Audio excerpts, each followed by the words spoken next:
ఏహే ఎప్పుడు ఇల్లు పిల్లలు పని వంట ఇదేనా, కొంచెం అట్లా బయట తిరిగేసి వద్దాం కదా, రిఫ్రెష్మెంట్ కావాలి నాకు అని అన్నందుకు మా హస్బెండ్, మా పిల్లలు, మా మమ్మీ, చిన్నన్న అందరం కలిసి హైదరాబాద్ వెళ్ళాం అనమాట. ఒక 2 రోజులు అట్లా తిరిగేసి వద్దామని. ఇంకా అక్కడ మా పెద్దన్న ఉంటాడు, అక్కడికి వెళ్ళినాం. మా అన్న మమ్మల్ని నోబోటల్ తీసుకెళ్ళిండు.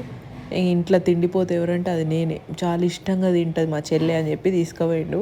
ఇంక వెళ్ళంగానే ఒక 5 నిమిషాలు ఏం తినాలో అర్థం కాలే. అక్కడ ఒకటా రెండా వామో, సూప్స్లో, సలాడ్స్లో, వెజ్లో, నాన్ వెజ్లో, బిర్యానీలో, స్వీట్స్లో, ఐస్ క్రీమ్స్లో చాలా వెరైటీస్ ఉండే. ఏది తినాలో అర్థం కాలే. నాకు స్వీట్స్ అంటే చాలా ఇష్టం. వెళ్ళడంతోనే అదే తింటే మా అన్న తిడతాడని హాట్ ఏమేమి ఉన్నాయో అన్నీ ఫటాఫట్ కంప్లీట్ చేసి ఇంక వెళ్ళిపోయినా స్వీట్స్, కేక్స్కి. అబ్బా, ఒక్కొక్క దాని టేస్ట్ సూపర్ ఉండే. మా ఐరా చూడండి హోటల్ అంతా దాందే అన్నట్టు తిరుగుతుంది.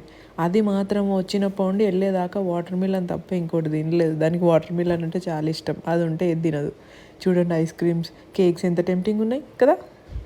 మీరు కూడా కుదిరితే ఒకసారి వెళ్ళండి.